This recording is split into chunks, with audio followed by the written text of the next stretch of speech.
የተከበራችሁ የዚህ ካምፓኒ የጠቅላላ ጉባኤ አባላት በመጀመሪያ እንኳን ደህና መጣችሁ የሚል እንኳን ደህና መጣችሁ ብለን በመቀጠል የመስራች ኮሚቴው አባላት ባለፉት 5 ወራት የተሰሩ ዋና ዋና ስራዎች ሪፖርት እንዳቀርብ ይፈቀዳል። የጅሩ አግሪ ቢዝነስ ኩባንያ በሞሮና ጅሮና በገርባ ቀበሌ ጠቢሳ ክላስተር በማድረግ የግብርና ትራንስፎርሜሽን ኢንስቲትዩት ባደረገው ከ380 ሚሊዮን ብር በላይ ወጪ በማድረግ በ3000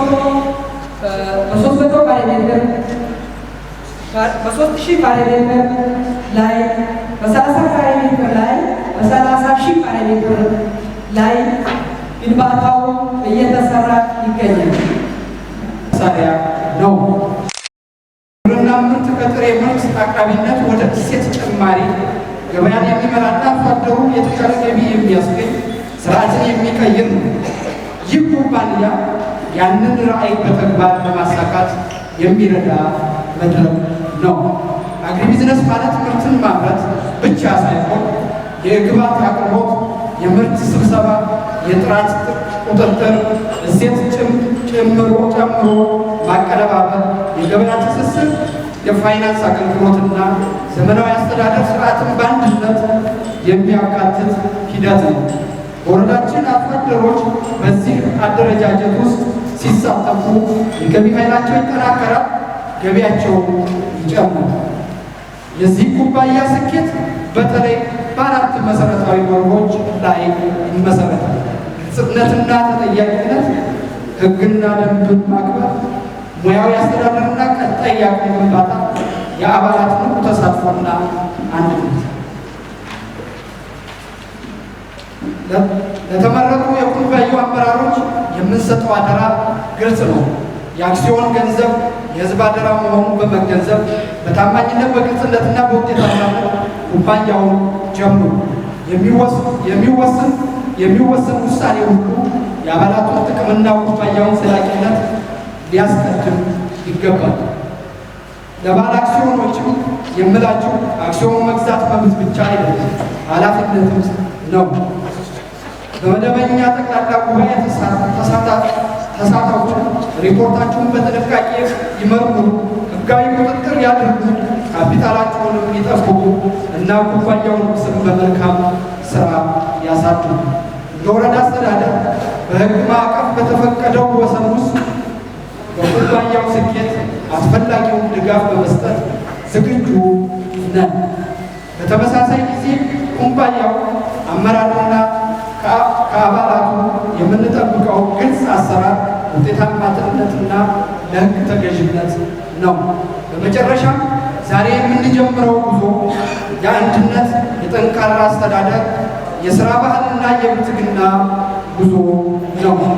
የዛሬው ውሳኔ የነገውን ትውልድ የኢኮኖሚ መሰረት ይገነባል። ስለዚህ ሁላችንም በተግባር እንተባበር። ይህንን ኩባንያ ለሌሎች ወረዳዎች ምሳሌ የሚሆን ተቋም እናደርጋለን።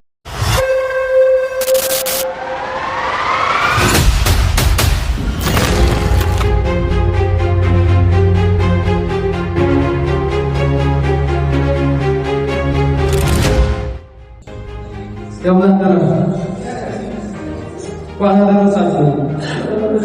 በቅድሚያ የእጩ በአማራ ክልል ግብርና ትራንስፎርሜሽን ኢንስቲትዩት ኮሜርሻላይዜሽን ክላስተር ዳይሬክተር አስተባባሪ የኤቲአይ እና አጋር ተቋማት ተወካይ የኩባንያው መስራች አባላትና ጥቅል ባለሙያ፣ የተከበራችሁ እንግዶች እንኳን ወደዚህ ታሪካዊ ኩባንያ ምስረታ ጉባኤ በደህና መጣችሁ። ዛሬ ወረዳችን የምንመሰርተው የአግሪ ቢዝነስ ካምፓኒ አንድ የንግድ ተቋም ብቻ አይደለም። የአርሶ አደራችን የኢኮኖሚ አቅም የሚያሳድግ ምርታማነትን የሚያሻሽል እሴት የሚጨምርና የገበያ ተወዳዳሪነትን የሚያጠናክር የልማት መሳሪያ ነው። የመንግስት የልማት ፖሊሲ ዋና ዓላማ የግብርና ምርት ከጥሬ ምርት አቅራቢነት ወደ እሴት ጭማሪ ገበያን የሚመራና አርሶ አደሩ የተሻለ ገቢ የሚያስገኝ ስርዓትን የሚቀይር ነው። ይህ ኩባንያ ያንን ራዕይ በተግባር ለማሳካት የሚረዳ መድረክ ነው።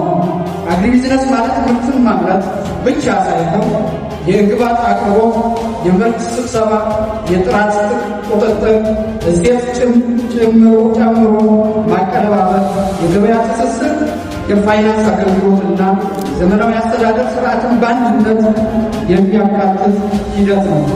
በወረዳችን አርሶ አደሮች በዚህ አደረጃጀት ውስጥ ሲሳተፉ የገቢ ኃይላቸው ይጠናከራል፣ ገቢያቸው ይጨምራል። የዚህ ኩባንያ ስኬት በተለይ በአራት መሰረታዊ መርሆች ላይ ይመሰረታል።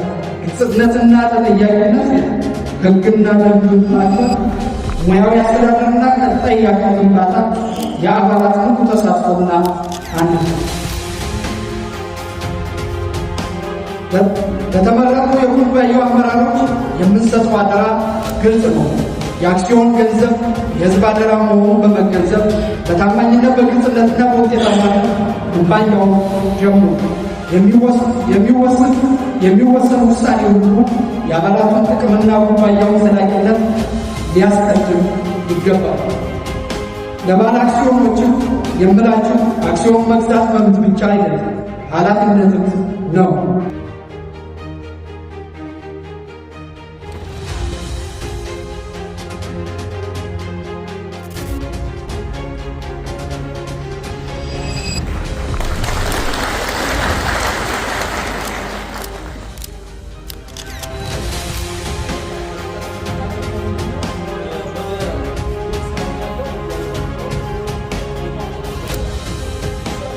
የተሰጠን ኃላፊነት ታማኝነት፣ በቅንነት፣ በሕግና በሥርዓት በመሆን ክርስቶስ ስናዳላ ስናከብር የሚፈርድብን ቃል ይገባል።